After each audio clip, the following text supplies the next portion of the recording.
믿을 수 없는 일이 벌어졌습니다. 극한의 추위와 바로 떠오르는 국가는 단연코 아이슬란드. 그 중에서도 란드만날라우가르의 설사는 가장 위험한 곳으로 손꼽힙니다. 그런데 그곳에서 갑작스러운 폭설로 목숨을 잃을 뻔한 상황이 있었다고 합니다. 특히나 놀라운 것은 저체온증 환자와 부상자가 있었음에도 단 한 명의 사상자도 발생하지 않았다는 점입니다. 현장에 출동한 구조대원들조차 이런 극한의 상황에서 이렇게 완벽한 대처는 처음 봤다며 놀라움을 금치 못했다고 하네요. 더욱 감동적인 것은 모든 승객을 무사히 구조한 후 두 청년은 그 어떤 공도 내세우지 않은 채 조용히 사라졌다고 합니다. 차가운 얼음 속에서 피어난 따뜻한 인간애의 순간, 그리고 자신을 드러내지 않은 채 사라진 두 영웅의 이야기는 지금도 많은 이들의 가슴을 뭉클하게 만들고 있습니다. 사진작가로서 저는 늘 자연에 숨겨진 이야기를 찾아다녔습니다. 아프리카의 끝없는 사바나에서 새끼를 돌보는 코끼리 가족의 모습을, 남미의 울창한 아마존에서 사라져가는 부족들의 일상을, 그리고 태평양의 작은 섬에서 기후변화와 싸우는 주민들의 모습을 담아왔죠. 하지만 제 카메라가 포착한 가장 아름답고 감동적인 순간은 차가운 얼음 속에서 피어난 따뜻한 인간애였어요. 모든 것은 6개월 전 내셔널 지오그래픽으로부터 새로운 프로젝트를 제안받으면서 시작되었습니다. 변화하는 북극권, 우리가 잃어가는 것들이라는 주제의 대형 기획이었죠. 기후변화로 인해 빠르게 사라지고 있는 북극권의 자연을 기록하는 것이 제 임무였어요. 엠마, 당신은 우리 잡지의 영혼과도 같은 사람이요. 이번 프로젝트는 당신이 아니면 안 됩니다. 편집장 마이클의 말이 아직도 생생하네요. 그의 말처럼 저는 20년간 내셔널 지오그래픽과 함께 성장해왔습니다. 아프가니스탄 전쟁터에서 피어난 한 송이 꽃을 찍은 사진으로 처음 상을 받았고, 태평양의 작은 섬나라 투발루가 바다에 잠겨가는 모습을 담은 연작으로 퓰리처상 후보에 오르기도 했죠. 하지만 이번 프로젝트는 달랐어요. 단순히 사라져가는 자연을 기록하는 것이 아니라 우리가 지켜내야 할 것들의 가치를 전 세계에 알려야 했기 때문입니다. 제 카메라는 이제 증인이 되어야 했죠. 첫 촬영지로 아이슬란드의 란드만날라우가르를 선택한 것은 자연스러운 결정이었어요. 이곳은 북극권에서 가장 극적인 기후변화를 보여주는 장소였기 때문입니다. 한때는 1년 내내 눈으로 덮여있던 이곳의 설산들이 최근에는 여름이면 민낯을 드러내기 시작했죠. 아이슬란드에 도착한 첫날, 저는 현지 가이드 올라프를 만났습니다. 윌슨 씨, 란드만날라우가르는 우리가 무지개 산이라고 부르는 곳이에요. 하지만 최근에는 그 무지개가 점점 희미해져 가고 있답니다. 그의 말에는 안타까움이 묻어 있었어요. 다음 날 아침, 저는 20명의 관광객과 함께 투어버스에 올랐습니다. 창 밖으로 보이는 설산의 모습은 압도적이었어요. 순백의 눈이 덮인 산맥은 마치 거대한 예술작품 같았고, 저는 셔터를 누르는 손을 멈출 수가 없었죠. 버스 안에는 다양한 이야기를 가진 사람들이 있었습니다. 은퇴 후 버킷리스트 여행 중이라는 노부부, 방학을 맞아 유럽 배낭여행 중인 대학생들, 신혼여행을 온 젊은 부부, 그리고 버스 맨 뒷자리에는 조용히 창밖을 바라보는 2명의 한국 청년이 있었어요. 제 시선이 그들에게 머문 것은 순전히 직업적 습관 때문이었을 거예요. 사진작가로서 저는 늘 주변을 관찰하는 것이 몸에 배어 있으니까요. 그들은 다른 관광객들과는 뭔가 달라 보였습니다. 그들의 눈빛에는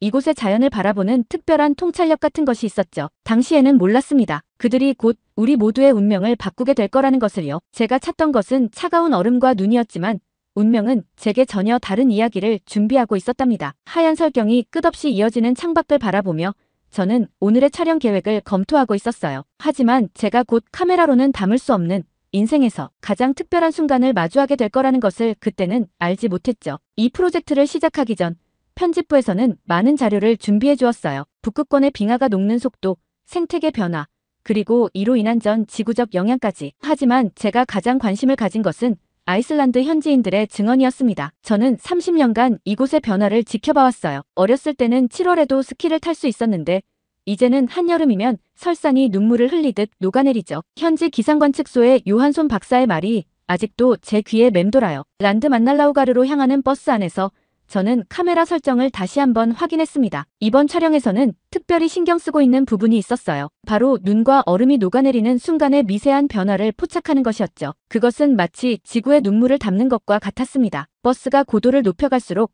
창밖의 풍경은 더욱 웅장해졌어요. 화산재와 눈이 만들어낸 독특한 지형은 마치 다른 행성에 온 것 같은 착각을 불러일으켰습니다. 이건 정말 놀랍네요. 옆자리에 프랑스 관광객이 감탄사를 연발했죠. 제 카메라는 쉴 새 없이 셔터 소리를 냈어요. 때로는 빛나는 설산을, 때로는 투어버스 안의 사람들의 표정을, 그리고 가끔은 뒷자리에 앉은 두 한국 청년의 모습을 담았습니다. 그들의 차분한 대화와 진지한 눈빛이 왠지 모르게 제 시선을 사로잡았어요. 윌슨 씨, 우리는 이제 해발 1000m를 넘어섰어요. 곧 전망대에 도착할 예정입니다. 가이드 올라프의 안내방송이 울렸죠. 저는 서둘러 망원렌즈를 준비했어요. 이곳에서는 날씨가 수시로 변하기 때문에 좋은 순간을 놓치지 않으려면 항상 준비가 되어 있어야 했거든요. 그때까지만 해도 저는 단순히 자연의 웅장함과 그 속에 숨겨진 위기를 담아내는 것이 제 임무의 전부라고 생각했습니다. 하지만 인생이란 늘 우리의 예상을 벗어나기 마련이죠. 때로는 가장 차가운 곳에서 가장 따뜻한 이야기를 만나게 되는 법이니까요. 전망대에 도착하자 승객들은 저마다의 방식으로 그 순간을 기록했어요. 누군가는 셀카를 찍고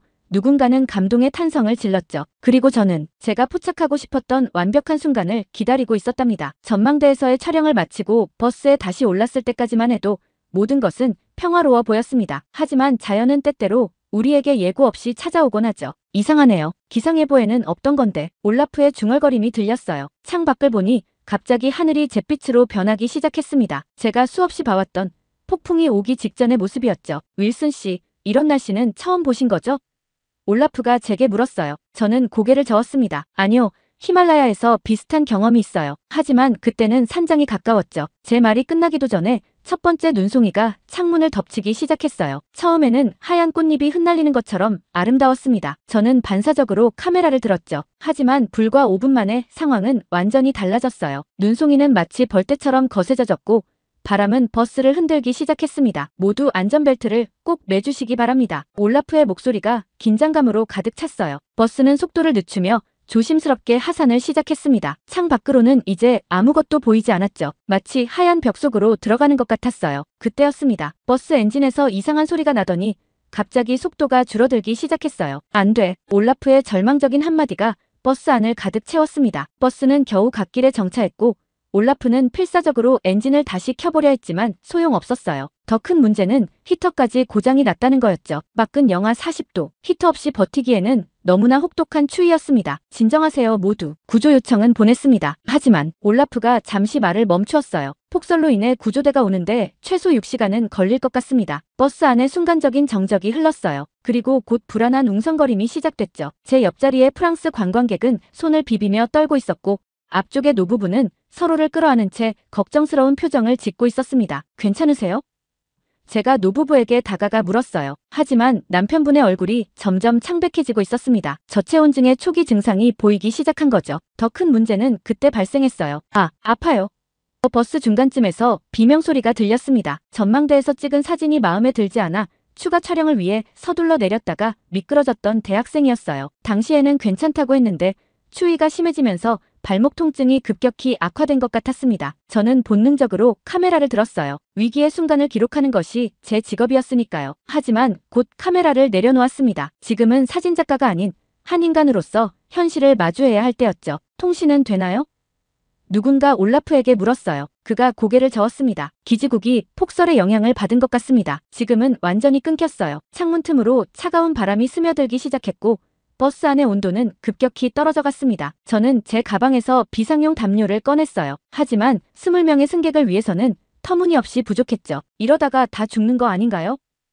누군가 작은 목소리로 중얼거렸어요. 그 말에 모두가 침묵했습니다. 공포가 버스 안을 서서히 잠식해가기 시작했죠. 저는 이제껏 수많은 위험한 상황을 겪어왔습니다. 아프리카 사막의 모래폭풍, 남극의 블리자드, 아마존의 폭우. 하지만 이번에는 달랐어요. 제가 책임져야 할 것은 카메라가 아닌 사람들의 생명이었으니까요. 그때였습니다. 버스 맨 뒷자리에서 조용한 움직임이 감지됐어요. 아침부터 제 시선을 끌었던 두 한국 청년이 자리에서 일어나고 있었습니다. 그들의 눈빛이 달라져 있었어요. 마치 전장에 나선 군인처럼 날카롭고 진지하게 변해 있었죠. 공포와 불안이 가득한 버스 안에서 두 청년의 움직임은 유독 눈에 띄었습니다. 그들은 마치 이런 상황을 예측이라도 한 듯 놀라울 정도로 침착했어요. 현재 상황을 정리해보겠습니다. 한 청년이 올라프에게 다가가며 말했어요. 그의 영어는 서툴렀지만 목소리에는 이상한 힘이 있었습니다. 버스는 완전히 멈췄고 히터도 작동하지 않죠. 구조대는 6시간 후에 도착. 맞습니까? 네, 맞아요. 올라프가 대답했습니다. 청년은 고개를 끄덕이더니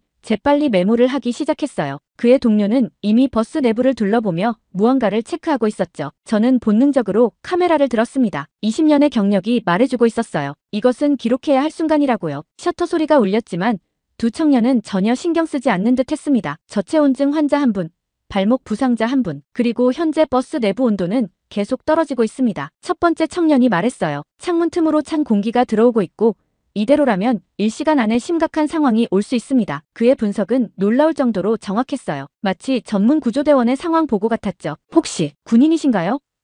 제가 참지 못하고 물었습니다. 두 사람은 잠시 눈을 마주쳤어요. 그리고 작은 미소와 함께 짧게 대답했습니다. 네, 특수부대 출신입니다. 그들은 신속하게 행동으로 옮겼어요. 첫 번째 청년은 발목 부상자에게 다가갔고 다른 한 명은 저체온증 증상을 보이는 노인 곁으로 갔습니다. 가지고 계신 담요, 옷, 비닐 같은 것들을 모두 모아주시겠어요?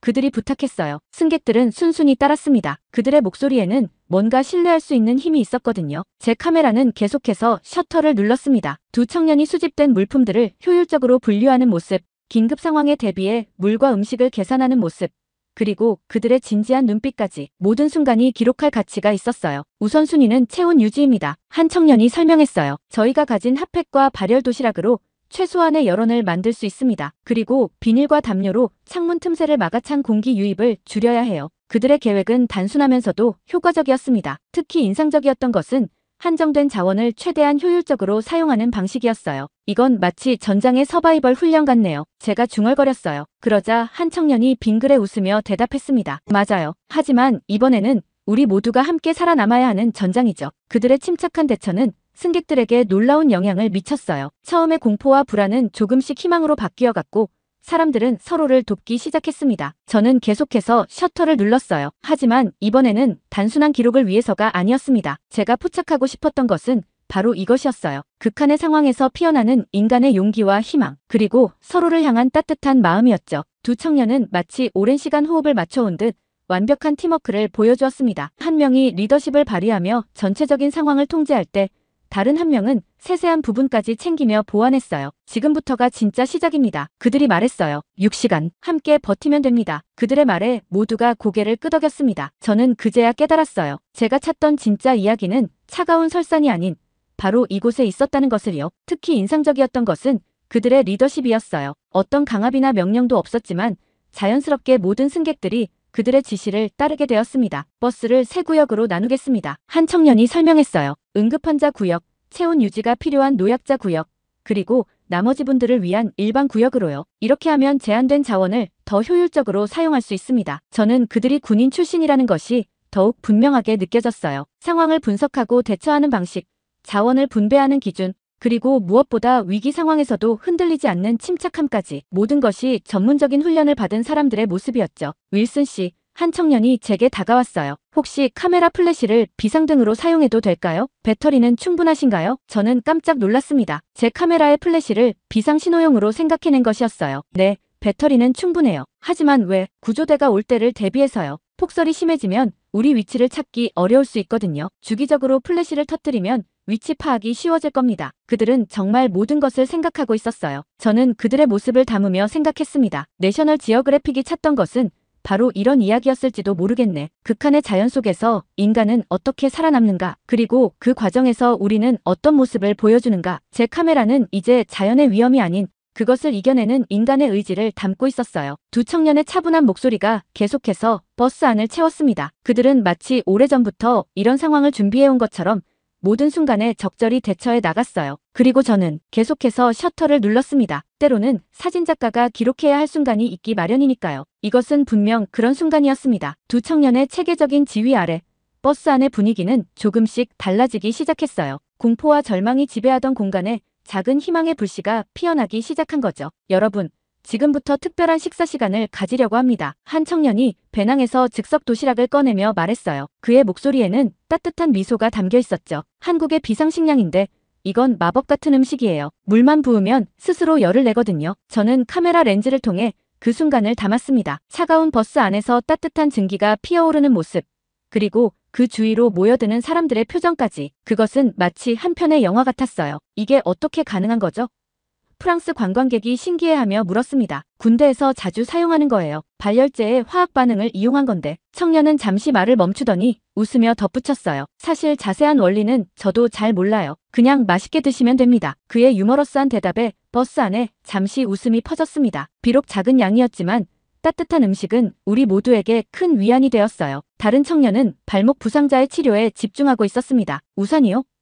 부상자가 놀란 표정으로 물었어요. 청년은 고개를 끄덕이며 우산을 펼쳤죠. 네, 우산살이 가볍고 단단해서 임시 부목으로 적합해요. 특수부대에서는 이런 즉흥적인 대처법도 배우거든요. 그는 우산을 분해하며 설명했습니다. 걱정 마세요. 제가 이것보다 훨씬 어려운 상황에서도 부상병 치료를 해봤으니까요. 저는 그의 손놀림을 클로즈업으로 담았어요. 우산살을 이용해 부목을 만들고 담요를 잘라 고정하는 모습은 마치 예술가의 작업과도 같았습니다.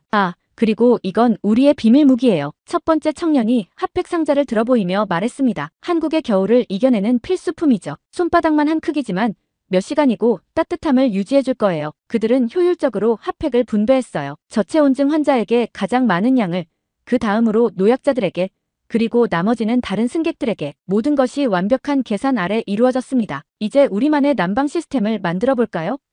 두 청년은 비닐과 담요를 이용해 창문 틈을 막기 시작했어요. 발열 도시락에 사용된 발열재는 임시 난방장치로 재활용되었고 좌석 아래 공간은 작은 온기의 저장소가 되었죠. 마치 이글루를 만드는 것 같네요. 저는 그들의 작업을 촬영하며 말했어요. 네, 맞아요. 이글루처럼 우리만의 따뜻한 공간을 만드는 거죠. 특히 감동적이었던 것은 그들의 따뜻한 마음이었어요. 단순히 생존을 위한 조치를 취하는 것을 넘어 그들은 끊임없이 승객들을 위로하고 격려했습니다. 한국에서는 이런 상황을 고난의 행군이라고 해요. 한 청년이 농담처럼 말했죠. 하지만 우리는 스위스 알프스의 호화로운 리조트에서 특별한 체험을 하고 있는 거예요. 이런 경험은 돈 주고도 못 삽니다. 그의 유머에 모두가 웃었어요. 웃음소리가 울릴 때마다 버스 안의 온도가 조금씩 올라가는 것 같았습니다. 제 카메라는 계속해서 그 순간들을 담아냈어요. 서로를 위로하는 손길, 담요를 나누는 모습, 따뜻한 미소를 교환하는 순간들. 그것은 제가 찾던 진정한 이야기였습니다. 윌슨 씨, 한 청년이 제게 다가와 말했어요. 이런 상황에서도 계속 사진을 찍으시는군요. 네, 제 임무니까요. 제가 대답했습니다. 그가 미소를 지었어요. 좋은 사진이 나왔나요? 저는 잠시 생각에 잠겼다가 대답했습니다. 네, 아주 좋은 사진들이에요. 하지만 지금 이 순간, 이 따뜻함은 어떤 사진으로도 완벽하게 담아낼 수 없을 것 같네요. 시간이 흐를수록 두 한국 청년의 진가는 더욱 빛을 발했습니다. 처음에는 단순히 침착해 보이는 청년들이었지만 그들의 행동 하나하나에는 특수부대에서 받은 전문적인 훈련의 흔적이 고스란히 담겨 있었어요. 매시간 체온을 체크하고 30분마다 간단한 스트레칭을 하겠습니다. 한 청년이 시계를 보며 말했습니다. 움직이지 않고 가만히 있으면 체온이 더 빨리 떨어져요. 하지만 너무 많이 움직이면 오히려 에너지가 빨리 소모되죠. 저는 카메라 파인더를 통해 그들의 모습을 지켜봤어요. 마치 무언의 대화를 나누듯 두 사람은 눈빛만으로도 서로의 의도를 완벽하게 이해하는 것 같았습니다. 이건 특수부대에서 배운 건가요? 제가 궁금해서 물었어요. 네, 극한 상황 생존 훈련의 기본이에요. 청년이 대답했습니다. 하지만 이런 상황에서 중요한 건 기술이 아니라 서로를 믿는 마음이죠. 그의 말처럼 버스 안의 승객들은 이제 하나의 공동체가 되어 있었어요. 스위스에서 온 노부부는 담요를 나누어 주었고 호주 학생들은 간식을 공유했으며 영국인 사업가는 보조 배터리를 내어주었죠. 보세요.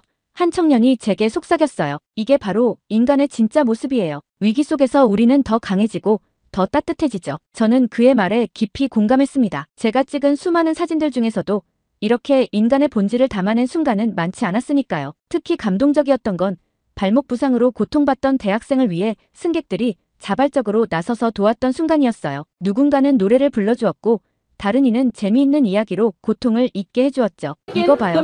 청년 중 한 명이 갑자기 말했습니다. 창문에 성에가 끼기 시작했어요. 이건 좋은 신호예요. 우리가 만든 임시 난방이 효과가 있다는 뜻이니까요. 그의 관찰력은 놀라웠어요. 작은 변화 하나도 놓치지 않고 그것을 희망의 메시지로 바꾸어 전달하는 모습이 인상적이었습니다. 여러분, 우리가 버틴 지 벌써 3시간이 지났어요. 다른 청년이 말했습니다. 절반을 해냈다는 뜻이죠. 이제 남은 시간도 충분히 견딜 수 있습니다. 그의 말에 승객들은 작게 박수를 쳤어요. 누군가는 우리가 해냈어요. 라고 외쳤고 다른 이는 함께라서 가능했어요. 라고 화답했죠. 제 카메라는 계속해서 이 순간들을 담아냈습니다. 서로 어깨를 두드리며 격려하는 모습, 미소를 나누는 순간, 작은 농담에 함께 웃는 모습들. 그것은 마치 한 편의 다큐멘터리를 찍는 것 같았어요. 이런 게 진짜 인간의 따뜻함이구나. 저는 카메라를 내리며 중얼거렸습니다. 두 청년은 계속해서 상황을 체크하고 필요한 조치를 취했어요. 그들의 움직임은 군인다운 정확성과 효율성을 보여주었지만 동시에 깊은 인간에도 담겨 있었습니다. 다들 정말 대단하세요. 한 청년이 진심 어린 목소리로 말했어요. 우리는 서로를 모르는 사람들이었지만 지금은 마치 오랜 전후 같네요. 그의 말에 모두가 고개를 끄덕였습니다. 저는 그제야 깨달았어요. 우리는 단순히 추위를 견디고 있는 게 아니었어요. 우리는 서로의 빛이 되어 이 어둠을 함께 밝히고 있었던 거죠. 이것이야말로 제가 진정으로 전하고 싶었던 이야기였습니다. 자연의 위험 앞에서 우리는 약해 보일 수 있지만 서로를 위하는 마음만큼은 어떤 추위보다도 강하다는 것을. 이제 슬슬 체력이 바닥나기 시작할 시간이에요. 한 청년이 상황을 체크하며 말했습니다. 모두 힘들겠지만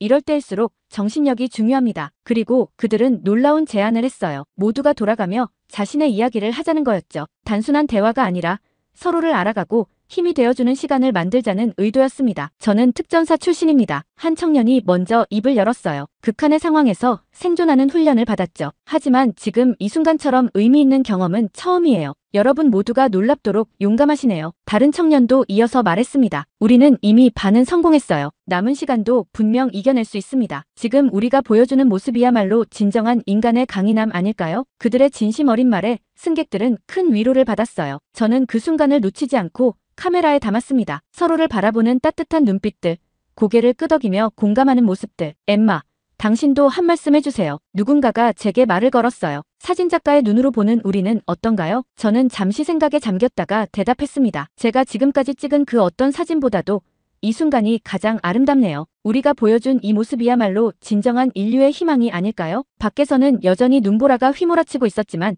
버스 안은 이상하리만큼 따뜻했습니다. 그것은 단순히 우리가 만든 임시 난방 때문만은 아니었어요. 서로를 위하는 마음이 만들어낸 특별한 온기였죠. 5시간이 지났을 무렵 버스 창문에 비친 희미한 불빛을 처음 발견한 것은 저체온증을 겪었던 노인분이었어요.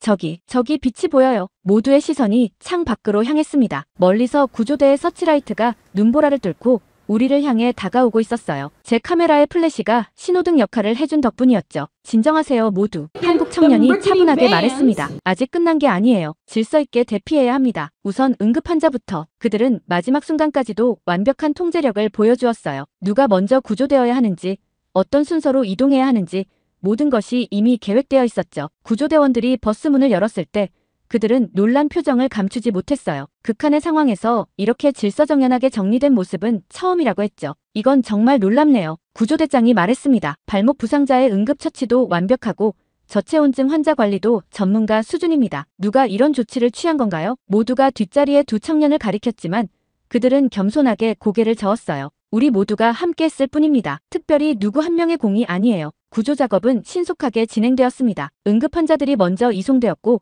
나머지 승객들도 순차적으로 안전한 곳으로 옮겨졌어요. 저는 계속해서 그 순간들을 카메라에 담았죠. 이런 극한 상황에서 이렇게 완벽하게 대처한 것은 처음 봅니다. 의료팀장이 감탄했어요. 특히 우산으로 만든 부목은 정말 창의적이네요. 군 경험이 있으신가 봐요? 두 청년은 미소로 답할 뿐이었습니다. 그들은 마지막까지 모든 승객들이 안전하게 구조되는 것을 확인했어요. 그리고 자신들이 가장 마지막으로 버스를 나섰죠. 안전한 대피소에 도착했을 때 모든 승객들이 그들에게 감사 인사를 하고 싶어 했어요. 하지만 그들의 모습은 어디에서도 찾을 수 없었습니다. 어디 가셨지?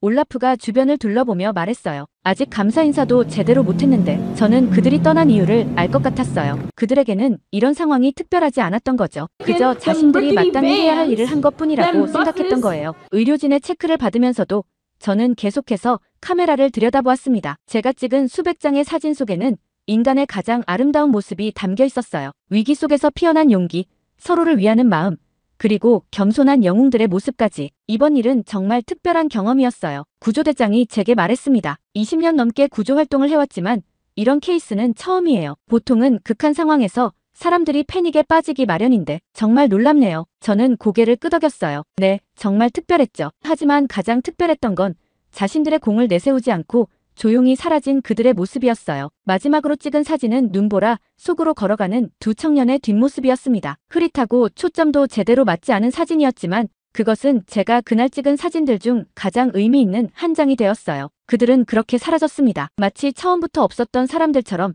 자신들의 발자국마저 눈 속에 묻히도록 내버려둔 채로. 하지만 그들이 남긴 것은 우리 모두의 마음속에 깊이 새겨졌어요. 구조대원들이 우리를 안전한 곳으로 이송하는 동안 저는 계속해서 생각했습니다. 때로는 가장 위대한 영웅들은 이렇게 조용히 사라지는 것인지도 모르겠다고요. 안전한 대피소에서 휴식을 취하며 저는 설레는 마음으로 카메라를 켰습니다. 지금까지 찍은 수백 장의 사진들을 하나하나 확인하고 싶었거든요. 그러나 운명은 때로 우리에게 예상치 못한 방향을 제시하나 봅니다. 노 메모리 카드. 카메라 화면에 뜬 메시지를 보고 저는 처음에 제 눈을 의심했어요. 극한의 추위 속에서 계속된 촬영과 플래시 사용으로 인한 배터리 방전, 그리고 그 과정에서 메모리 카드가 손상된 것이었죠. 순간 온몸에 전율이 흘렀습니다. 내셔널 지오그래픽의 수석 사진작가로서 이런 실수는 있을 수 없는 일이었으니까요. 하지만 더 큰 상실감은 그 특별했던 순간들을 다시는 볼 수 없다는 사실이었어요. 괜찮으세요? 올라프가 제 어깨를 두드리며 물었습니다. 모든 사진이 사라졌어요. 제 목소리가 떨렸죠. 그들의 용기, 우리의 연대, 그 모든 순간들이. 그때 문득 구조대장의 말이 떠올랐어요. 때로는 가장 중요한 순간들은 카메라가 아닌 우리의 마음에 기록되는 법이죠. 그래서 저는 결심했습니다. 비록 사진은 사라졌지만 그날의 이야기는 절대 잃어버려서는 안 된다고요. 제가 경험한 그 특별한 순간들을 글로라도 세상에 전해야 한다고 생각했어요. 당신의 이야기를 들려주세요. 제 동료 기자가 말했죠. 사진이 없다고 해서 그 진실이 사라지는 건 아니잖아요. 그렇게 저는 펜을 들었습니다. 극한의 추위 속에서 피어난 인간의 온기, 서로를 위하는 마음으로 하나가 된 순간들, 그리고 자신의 공을 내세우지 않고 사라진 두 영웅의 이야기를 한 장면 한 장면을 글로 새겨나갔어요. 더 웜스 인 아이스. 이것이 제가 선택한 제목이었습니다. 차가운 얼음 속에서 발견한 따뜻함. 그것은 단순한 생존 이야기가 아닌 인간의 본질적인 아름다움에 대한 기록이었으니까요. 내년 저는 다시 란드 만날라우가르로 돌아갈 계획을 세웠습니다. 같은 장소, 같은 계절에. 비록 그들을 다시 만날 수는 없겠지만 그날의 기억을 더듬어보고 싶어서요. 어쩌면 우리의 삶도 이와 같은지도 모르겠습니다. 가장 귀중한 순간들은 카메라에 담기지 않는 법이에요. 그것은 우리의 마음속에, 그리고 서로를 향한 따뜻한 기억 속에 남는 거죠. 내셔널 지오그래픽은 제게 자연의 위대함을 담아오라고 했습니다. 하지만 저는 그보다 더 위대한 것을 발견했어요. 바로 인간의 마음이죠. 우리가 서로를 위해 보여줄 수 있는 용기와 따뜻함, 그리고 그 안에 담긴 진정한 아름다움을. 지금도 가끔 눈이 내리는 날이면 그들이 떠오릅니다. 이름도 모르는 두 청년, 하지만 우리 모두의 마음속에 영원히 기억될 영웅들. 그들은 우리에게 진정한 인간의 모습을 보여주었으니까요. 어쩌면 사진이 날아가 버린 것도 운명이었을지 모르겠어요. 제가 마지막 문장을 쓰며 중얼거렸습니다. 그래야만 이렇게라도 더 많은 사람들에게 이 이야기를 전할 수 있으니까요. 이제 저는 알고 있습니다. 진정한 이야기는 렌즈를 통해서가 아니라 마음으로 전해진다는 것을. 그리고 때로는 가장 차가운 순간에 가장 따뜻한 진실이 피어난다는 것도요. 이것이 제가 란드 만날라우가르에서 발견한 이야기입니다. 비록 사진은 사라졌지만 그날의 따뜻함은 영원히 우리의 마음속에 남아있을 거예요. 그리고 내년 저는 다시 그곳으로 갈 것입니다. 새로운 카메라와 함께. 하지만 이번에는 단순히 사진을 찍기 위해서가 아니라 그날의 기억을 다시 한번 마음에 새기기 위해서요. 오늘의 사연은 여기까지인데요. 내셔널 지오그래픽의 사진작가 엠마님의 사연 감사합니다. 구독과 좋아요 감사드리며 다음 영상으로 찾아뵙겠습니다.